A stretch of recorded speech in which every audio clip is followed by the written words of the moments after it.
Hi, good morning. This is Elise Buie with the Maximum Mom podcast, and I am here today. And of course, I'm probably going to mess up her name again, but it's Bunmi Emenanjo. Did I do it Yes. right that time? Yes, you Yay! did. Yeah. Good. I love that. She and I were joking about our names. I have all the vowels, so that always gets messed up. Well, thank you so much for being here with me today. I really appreciate it. Of course. And thank you for having me. I am really looking forward to having this conversation with you. Yeah, well, I'm just so excited. Well, first, I always like to know, tell us a little bit about your family. Who is the part that makes you the mom in all of this? Yeah. So I have three kids, two boys and a girl. My oldest is 13, my daughter is 11, and my youngest is going to be 10. I'm like my baby. He's going to be 10 next month. So I am just wrapping my head around the fact that they're all in like double digits, and I Yeah, remember the day I brought him home. you know I and do. then we have a fur baby, our dog Shadow. He's a black Russian terrier, and Oh, he is 3 years old. He's a big boy.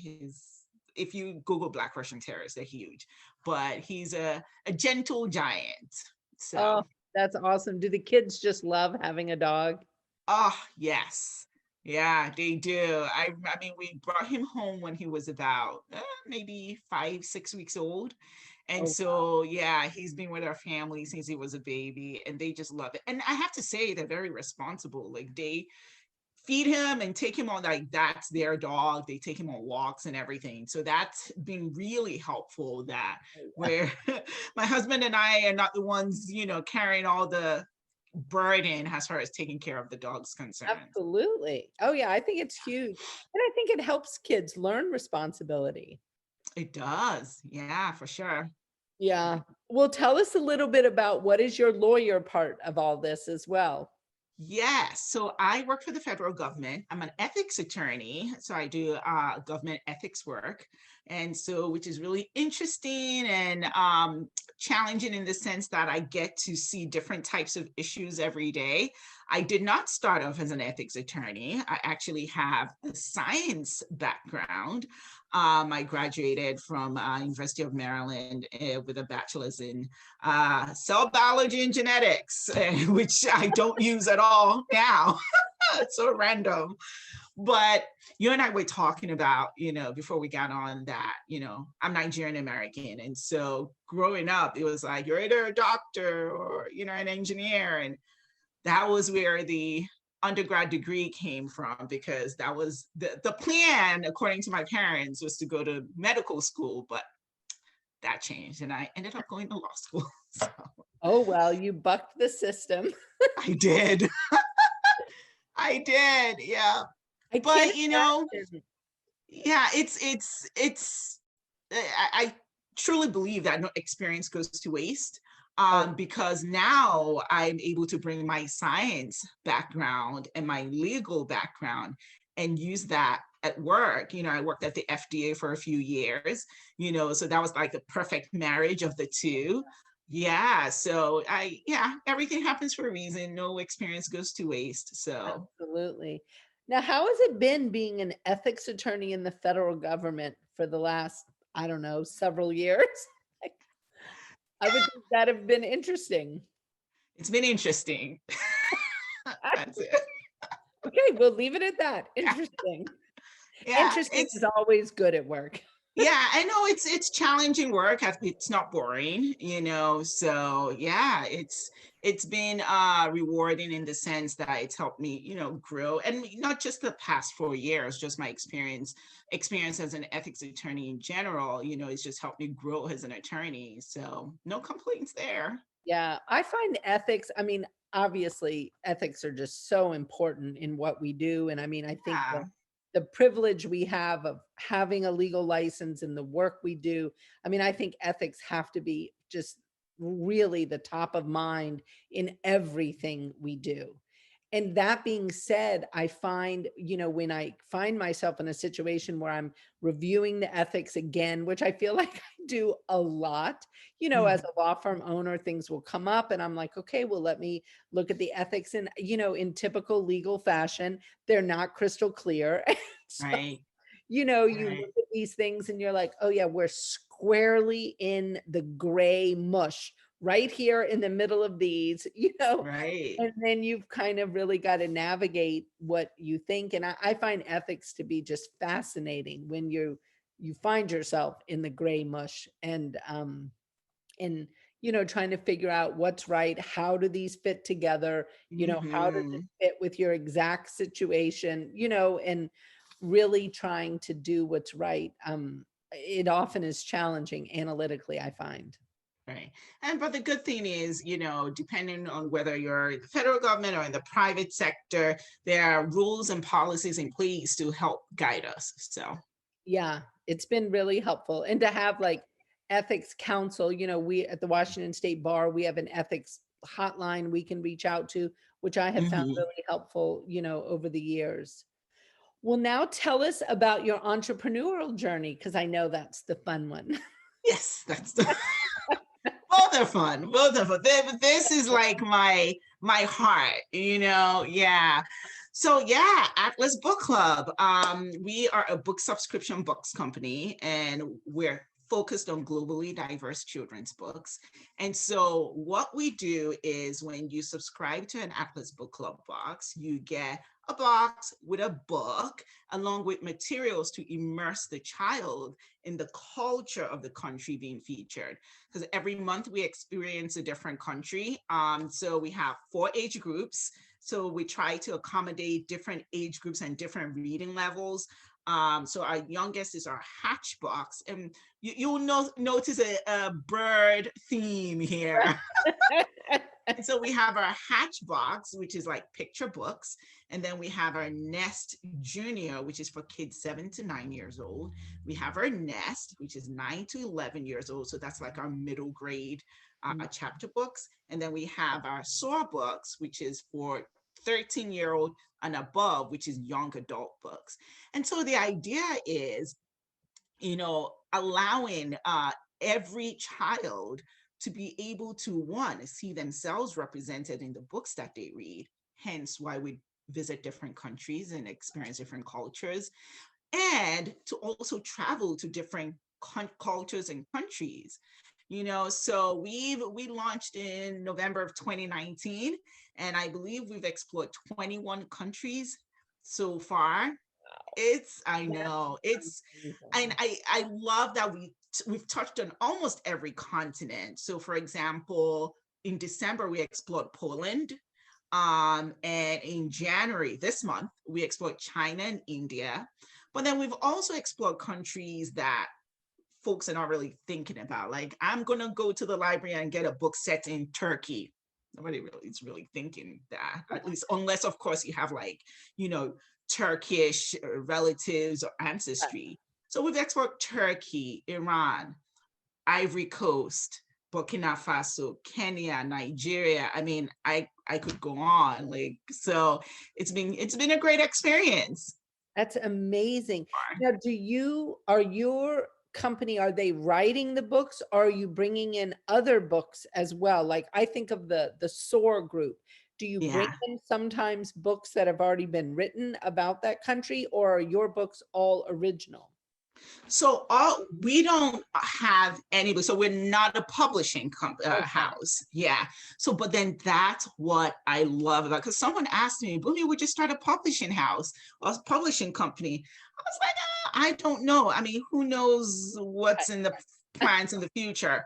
But what I love about this is we bring in different books from different publishing houses from Okay. different parts of the world, right? So it's like we're giving folks access, Right. to these books that they are not necessarily finding in their library, or the Right. kids are not seeing these books in their school library or in the shelves in their classrooms, and so that's what we're doing, is giving them access. And what I love about this too is the companies that are doing, the publishing houses that are doing this work, and by this work I mean, featuring diverse voices by own voices.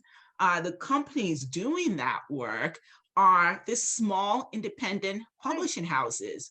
So I love the fact that we can support them, support all these Totally. authors and illustrators from different backgrounds.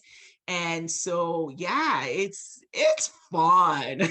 I mean, it's amazing. And the opportunities for children to be able to see themselves in all these places doing different things. I just think, I mean, that's life changing for so many children who don't necessarily even see themselves as these things, doing different things or, exploring these different countries.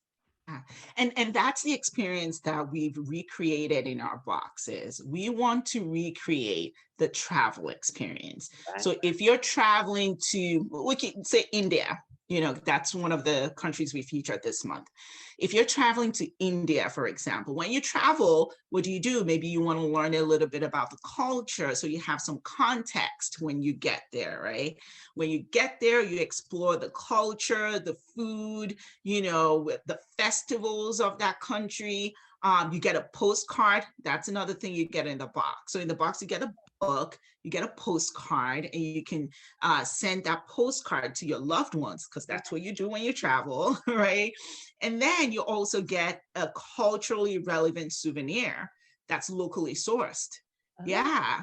So that comes in the boxes too. Actually, I should have had a box here, but I'll show you some of the souvenirs which I had on here. So this was one of the souvenirs that came in our oh, Nigeria box. And it's the relevance is like this cowrie shells. And cowrie shells have a lot of history in West Africa in general because they were used as currency for a right. very long time. So the kids will get this in their box, but then they also get a note explaining the relevance of that souvenir.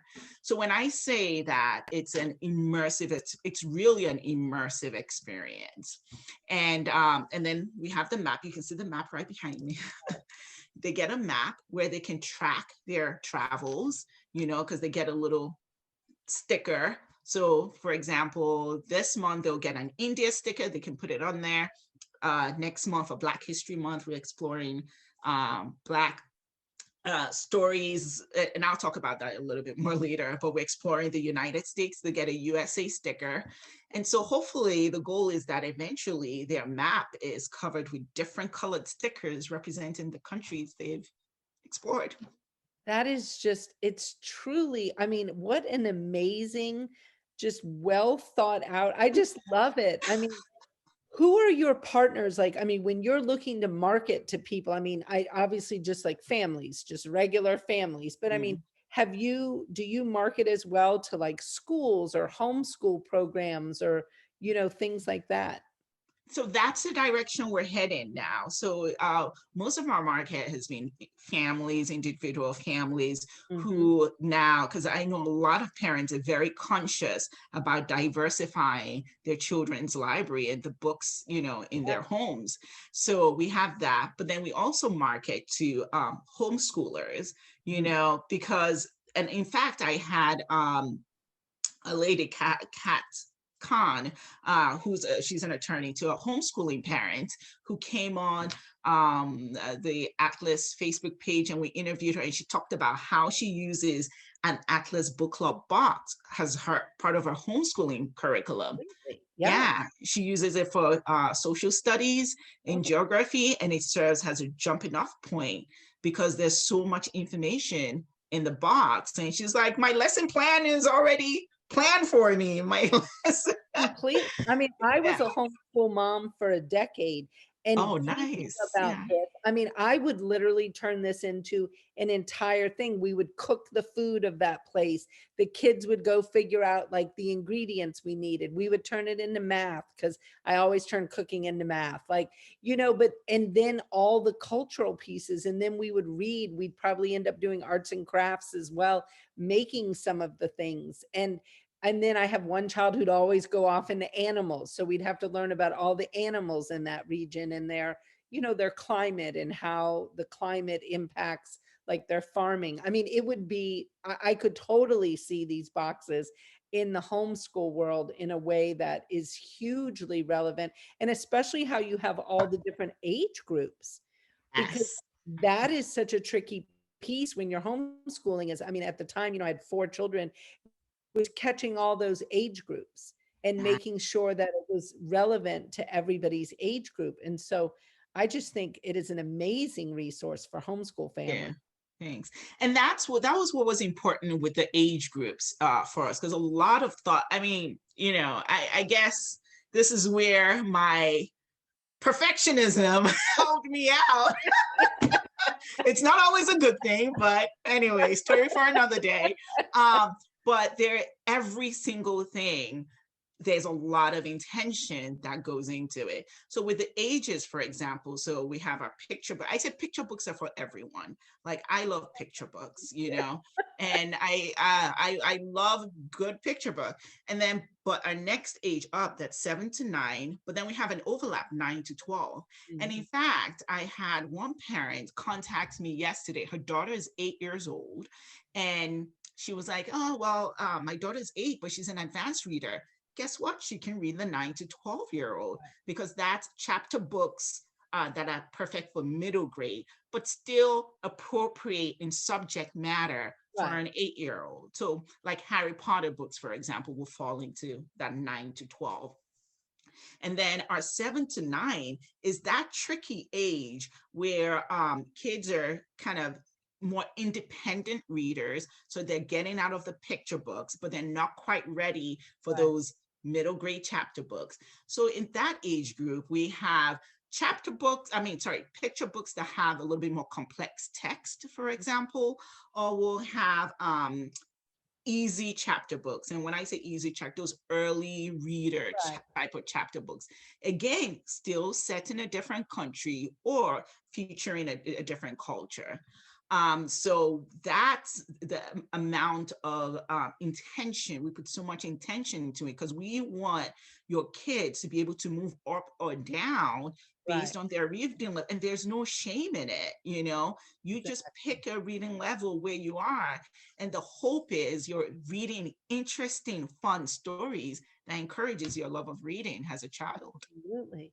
Yeah, Yeah. it's just amazing. Now, so can people do this? Like, if let's say I wanted to provide this to some of my team members who have younger children, in my law firm, would I buy a subscription for the whole year? Do you do it Mhm. monthly? What does that look like? So we have three different types of subscriptions. You can do a monthly where you Mhm. pay every month, or it auto renews every month, and you get a box every month. Or you can do something we call a 3-month prepay, where you prepay for 3 months. You get a little bit of a discount because you're prepaying. And then you still get, either way, you get a box every month. But it's just a matter of how do you want Right. to pay and how often does it auto renew. We have a lot of parents go with our 6-month prepay because that's where you get the best value, Right. right? That's the incentive. And so that way they're only getting charged twice a year. Right. Now, the other thing we do have, and that I encourage people to do, is check out our past boxes, because I know some people are hesitant about committing to a subscription plan, if they don't know the product. I get that, but you can buy a past box, see if you like it. I know parents who've asked me, well, I don't know if my child should be Nest Junior or Right. Nest. Then I say, just buy one of each, try it out. And Right. then I can tell you, most parents who buy pass boxes come back and get a For subscription. sure. Yeah, because Absolutely. they love, I mean, it's my product. Maybe I'm biased, but Well, but you know, I think you should be biased because it yeah. just sounds like such an amazing product, and it allows us parents, and just like you and I were talking about before we started, Yeah. I mean, I was commenting about, how my parents literally were like, you either be a doctor or a lawyer. And those were the options. And Yeah. just don't have enough broad cultural reach, in our day-to-day world so much of the time. And I think it's becoming better. I don't mean to say that what happened, 50 years ago when I grew up is the norm now. Clearly, I think we are making some progress, but I think the more intentional all of us as parents can be, excuse me, the better that is for all of our children. And I mean, this is something I would love to share with my team members. I can't wait to have grandchildren. I'm going to just be boxing the world out. I love I it. mean, what a great gift for a grandparent to share with a grandchild. And it's something that they could either have at their own home. So when the child comes, it's something they could do together and enjoy. And I mean, you think of all the rich conversations that grandparents who might have visited some of these places, during their lives in their travel, to Yeah. be able to share some of those experiences. And I say our boxes are great conversation starters, Oh, yeah. because especially with a lot of things that happened in the country last year, Right. and there was an uptick in parents looking for, well, how, do I raise my child in an anti-racist parenting Oh, manner or approach? How do I do that? And there was a lot of questions, and a lot of people are really trying, to do that. And books are a great tool to do that. I see all the time that children's books, well, children's books authors, they've done the work. exactly. The authors have done the work. They've, especially, that's one of the reasons why I love picture books, because they've provided the language Right. already, to have this discussions about diversity with your child. And Right. it doesn't have to be a big, let's sit down and this is what's going on, you know. Right. I think it doesn't have, yes, there are some, I don't want to downplay that. There are some instances that do require that type of conversation. For sure. But if you're having those conversations about different cultures and different types of people every day, that it becomes so interwoven into the DNA of your family, then when it's time to have that big conversation, it's not that big of a deal. No. And children's books are such an easy way to do. I mean, they've done the work. I mean, we've done the work even more by providing you all the stuff. But and I say all the time that we as parents, we show our children what we value. We Completely. teach them what we value by where we spend our money, the stuff we bring into our home. And we've shown them that books are important, because from the time that we're pregnant as moms, we're reading them a book, or, we're saying, what are you doing? Go get a book. Like, they know that books are important. Now, the types of books that we select shows where our values lie, Absolutely. and I say all the time that, reading a bedtime story to your child as a parent, I know for me, that's one of the most intimate things you can do as a parent. Absolutely. Now, Oh, just imagine using that moment to read a book set in China, or a book set in Iran, or a book set in South Africa, how impactful that would be, oh, you know? it's huge. I Yeah. think, I mean, as a homeschool mom, and I homeschooled mostly when we lived in New Orleans, and New Orleans is a Mm, very multicultural kind of yes, city. And yeah. so we very much used not only books, but I mean, I have food. We were big into, multicultural food, and we would go explore places or cook things. I mean, I have, butchered some recipes, but I mean, we've made some amazing food from other cultures. And I found that was such a fun way to help the kids understand, about other cultures, what other cultures valued, how certain food rituals or, festivities and Mm, holidays would come into things. And yeah, I think it's all so important, and it's so interesting. I mean, I remember just so many things we did, and then when the hurricane hit, Hurricane Katrina, we ended up yeah. evacuating to rural Georgia, and that was such a shock to our whole family Mm, because it was very not multicultural. Like, it was literally just this, either you were Caucasian or you were African American, and that was like the mm, end of the demarcation, and there was mm, very little crossover, and my children mm, were just like, "This is such a different place to live," and I was like, "Oh, yeah, it's very different," and it was that multicultural piece that yeah. really was lacking in the area we lived in. Yeah. Yeah. And these boxes allow that. They allow that multicultural exposure. I mean, regularly, every single month, they can learn about a different place. And I want to highlight, because we say at Atlas, like our mission is three pronged. I know I'm an attorney, right? Right. Prongs, good grief. So three pronged. So the first, of course, is to allow kids to see themselves represented, kids of color to see themselves represented. And we put that in there specifically because the representation of diverse characters, his main characters in children's book, is abysmal. It's Oh, ridiculously low. absurd. Yeah. So this allows kids of color to see themselves represented in different types of books in different genres. The other that we've talked about is allows all kids to travel to different parts of the world.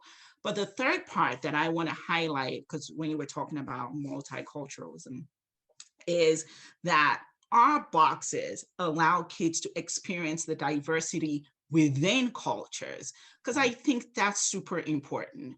And Yeah. yeah, and there's a TED talk by Chimamanda Adichie. I talk about this so much because I love her and I love that talk. Excuse me. In that talk, she talks about the danger of a single story. Have you heard that? I see you nodding, right? Oh, And yeah. so, for those who haven't seen it, she says the danger with the single stories, which are essentially stereotypes, Yeah. it allows the presumption, or it allows people to believe that that is the only story. Right. Right. And so, what we try to do with our boxes is showcase diversity within cultures and just show kids that, okay, for example, South Africa, when people think about South Africa, they think in apartheid or Nelson Mandela. But South Africa has so many So much rich, more. yeah. So that's what we try to showcase. And we do that with, the books that we select. So a good example, I'm trying to think of a good example. Oh, this is a good one. In December, we explored Poland. And we explored specifically Jewish stories set in Poland. And so I believe our Nest Junior box, the book that we selected, it's called, oh gosh, what is it called? A Poem for Peter. And it was written by Andrea Pinkney, an African-American author. And it was about this book called Snowy Day. I don't know if you've heard, it's like Yeah. this history, you've heard of Snowy Day. Yeah. Well, the author of Snowy, so the for those who don't know, Snowy Day is about this little African-American boy playing in the snow. And I think it was written back in the 70s, maybe, and or maybe late, I can't remember, but a long time ago. And it's the first book to showcase an African-American child on the cover of a picture book. And so the author is a Polish-American immigrant, Ezra Jack Keats is his name. So now the book we selected is this African-American author writing about Ezra Jack Keats' experience. Oh, it's so beautiful. And I think it's the intersection of African-American and Jewish, and it is an amazing book. And she writes this story about Ezra Jack Keats' life, about his parents and why they migrated from Poland. Why they migrated during World War II. They migrated from Poland to New York. And Ezra's life, as he, goes about, and how he ended up writing this historical book. It is it's all, I'm getting goosebumps because it's one of my favorite books. And it shows, again, the diversity within cultures, and I was very intent in making sure that the books we selected did not just talk about the Holocaust or people overcoming because I want to make sure, and that's my approach with a lot of books, that the stories that we share don't just show people's pain or them overcoming pain. It's important. Don't get me wrong. Oh, yeah. Yeah, it's important. I want to be clear. But we should have all types of stories in Mhm. our libraries. Another book that we selected for Poland is The Family with Two Front Doors, I think is the name of the book. And it's our middle grade book. And it tells the story of this Jewish family in Poland in, I think, in the 1920s, before World War II. Yeah. And it's this family with like 9 kids, so they had to get 2 apartments next to each other. Anyway, so I could go, I could talk about books all day, but just to show you an example of how important that diversity within stories is to our company. Now, do you get involved yourself personally in the choosing of many of these books? Yes. Oh, what fun that must be. So fun. Oh, I just think this sounds amazing. It's sometimes I think I said it early on. I grew up in Nigeria and I had the Coke bottle glass. I was that kid with the book inside my textbook. And I think like, oh, 10-year-old Bunmi is gonna be like, wow, you're really Right. cool. This is awesome.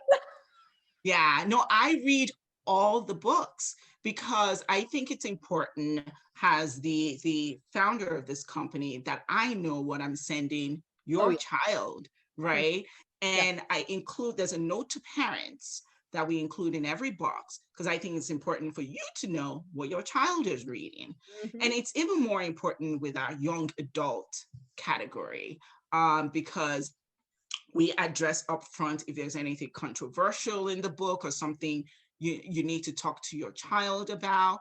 Because a lot of this book set in different parts of the world, there are some really harsh Yeah, uh, yeah. Reality. events that Yeah. yeah, that's the reality, Mhm. so, but I think kids can handle it if you talk to them, with the right tools in place. Absolutely. Because sometimes I think about it and I'm like, yeah, that happened, a 13-year-old is going to read this book, but guess what? That happened to a 10-year-old. So, Oh, I you think it's know, critical that uh, our kids aren't raised in bubbles. I mean, I think that's yes. part of understanding and being able to have a broader perspective on what is going on. And I think it just opens their hearts to be more empathetic, when you're listening and I don't know, just meeting people and realizing I don't know about you, but I talk to my kids all the time about I'm like, you don't know what somebody else is going through. Like Mhm. you can't know all the things. And whenever you're interacting with somebody, whether it's on social media and it feels kind of arm's length or whatever, I'm like, you don't know. And you need to be mindful of that people could have had very horrific things either currently or in their past that impact what they're doing. And I think, I mean, really teaching empathy very intentionally, but I think your type of teaching, it's how it all begins. Mhm. Yeah. And there's studies that show it. There are plenty of studies out there that show that kids who are exposed to different cultures, end up being more empathetic and compassionate. Absolutely. And speaking, we were talking about the danger of the single story earlier on and showing diversity.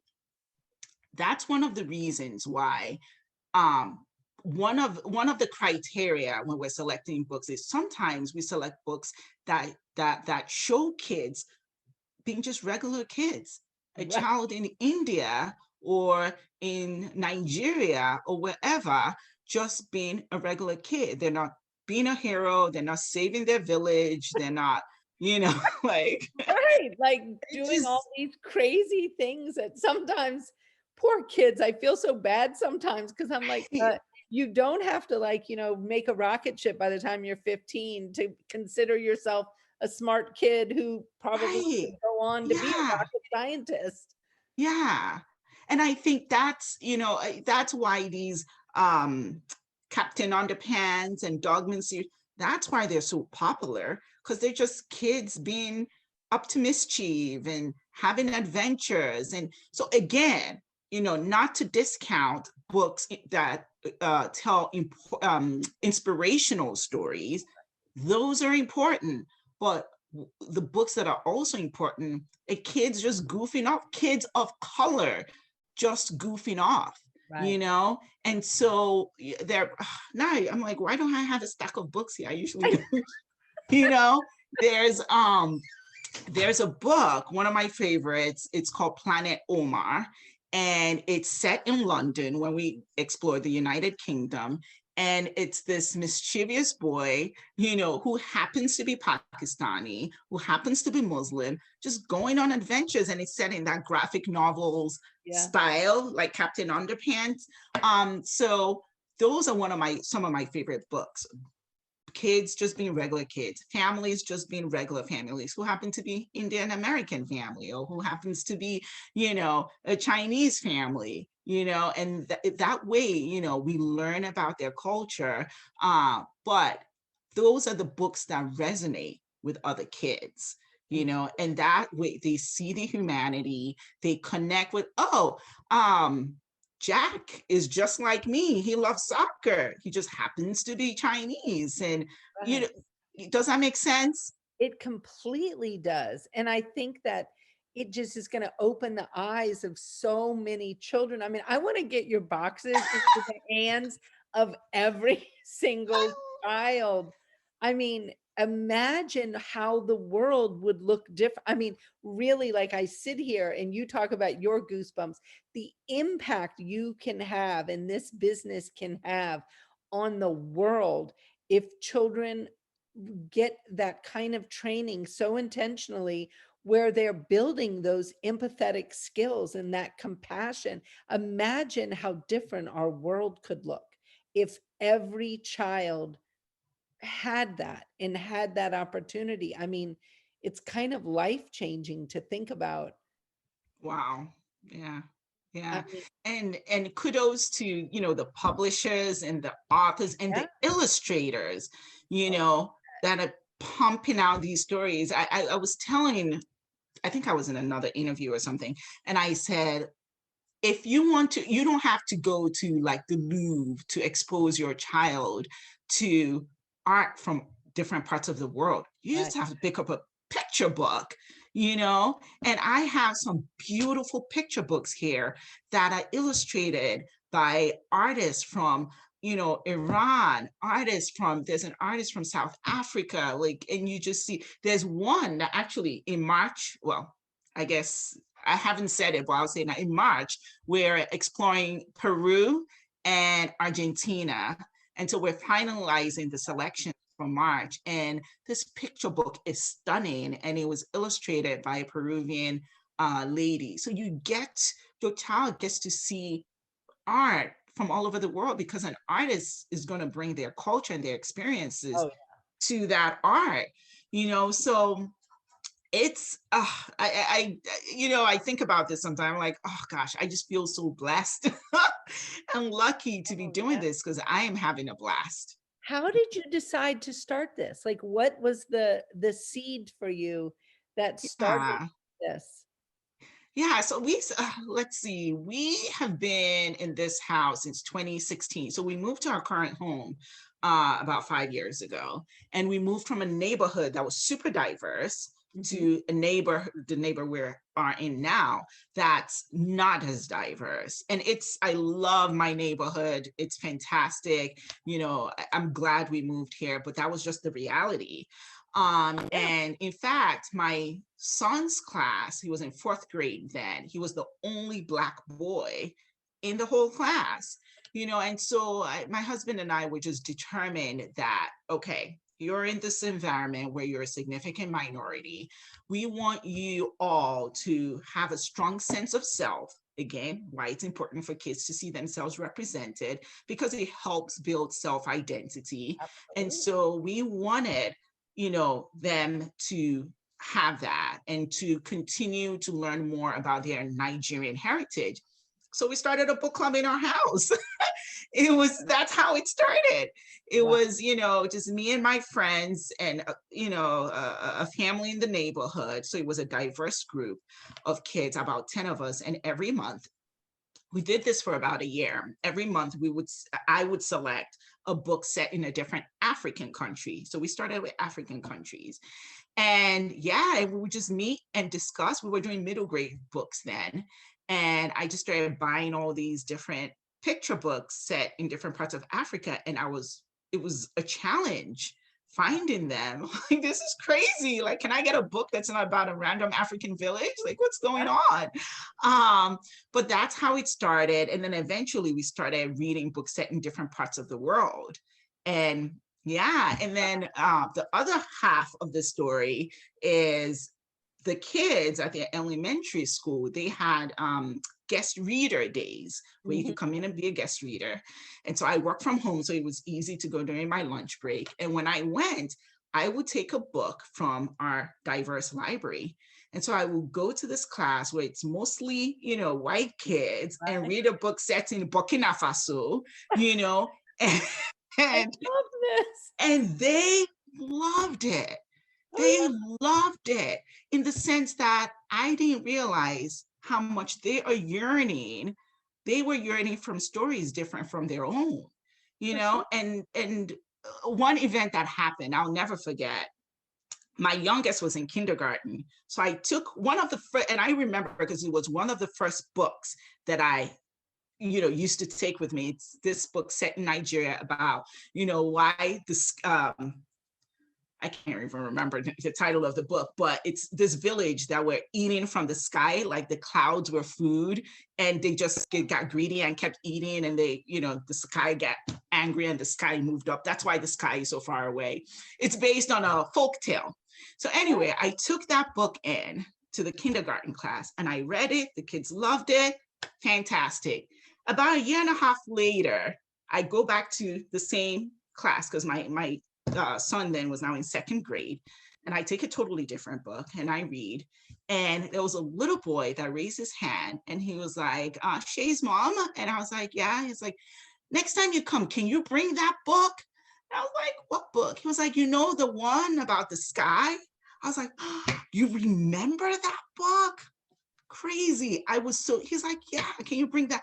And I was like, wow, I read that book to him Right. like a year and a half ago, and it made that much of an impression on him. So anyway, so that's how it started. And eventually for a number of reasons, decided to turn it into a business and just build this immersive experience. And yeah, the rest is history. That is amazing. Gosh, it is so inspirational to listen to your story and to listen to what you're doing with the Atlas Book Club. I'm fascinated by it. And I think it is such an amazing thing. And we will make sure to put your contact information in our, like, the comments and in Mhm. the notes. But if you want to tell people, how can they reach you? Like, how can we get a subscription to the Atlas Book Club? Absolutely. Go to atlasbookclub.com. You can select any of the subscription packages, or you can get a pass box. And I cannot get off without talking about Black History Month because I'm Oh, so excited.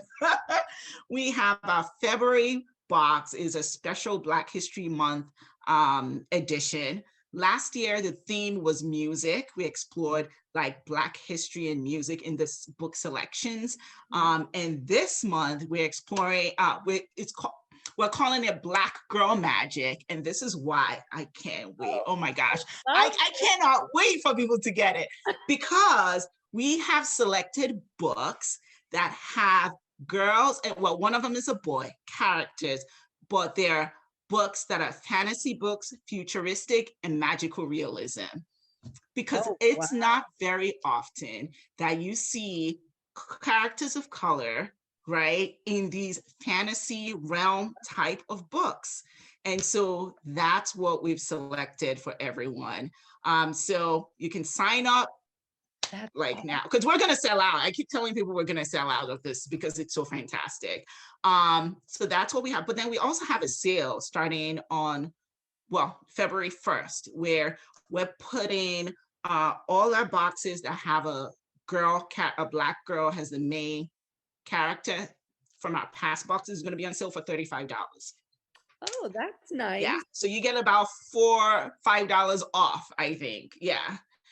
So that's an opportunity for you to explore boxes. So That is just, I mean, it is such an awesome, awesome program. I really, sometime you and I are going to have to connect offline because I want to figure out how to get your boxes into every homeschool group that I was involved in because yes, absolutely.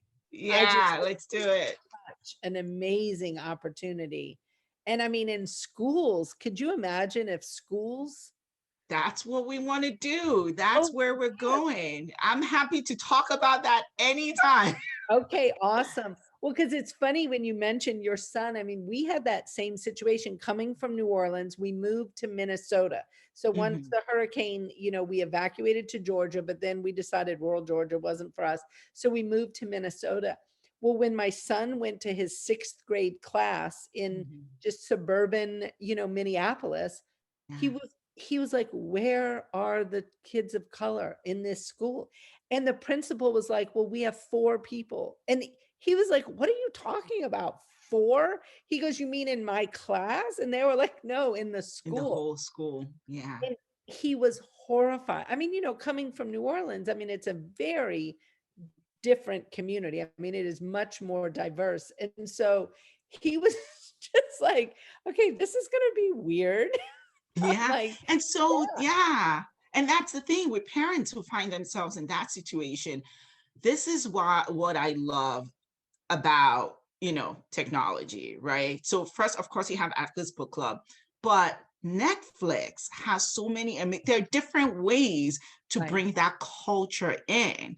You can definitely travel to neighboring communities and experience that's the unfortunate thing. Well, one of the unfortunate things about the pandemic, because, you right, know, there was a lot of opportunities for like book festivals and cultural festivals and opportunities for people to learn from each other's cultures, so hopefully the world opens back up soon so we can get back to that. But there are other ways, I plug Netflix all the time because they just oh, yeah, have amazing, amazing shows, they even do. international, Oh, yeah, shows where you can learn about different culture. TikTok, for kids who are allowed to have the app, you know, um, one of my friends, she loves TikTok. So she's always sending me this, stuff. And so, but the people you follow on social media is important too as an adult, because guess what? Your kids are standing over your shoulder looking at what you're scrolling through, you absolutely, know and that has been a conversation starter. I was scrolling through, one Instagram feed where it was, I think, a First Nations or Native American lady, and so she was explaining some of the culture, and my daughter, and she had her traditional outfits on, and my absolutely. daughter was like, "Oh, what's that?" And then that started a conversation, Right. so inviting all these different resources into your home only opens the door for them. And the trick is you're doing all that to just ignite their curiosity, you Completely. know. That's it. And so that way they're like, oh, that's interesting. I want to learn more, you Exactly. know? Well, Yeah, and it just enriches their whole world. I mean, I it think it does. enriches our whole world. I mean, every time I learn about somebody else's culture, I'm completely fascinated. I'm one of those people that gets engrossed and, I want to know everything like, Right. Same what was here. it like with your grandma? I always think grandmas are like the key to the culture. Like, Yes. I want to Yeah. know what your grandma did. Yeah. Yeah. Yeah. Absolutely. And, to top it off, our kids are going to, so I don't know, it's 10, my youngest is 10. In about 15, 20 years, that's going to put us at 2040.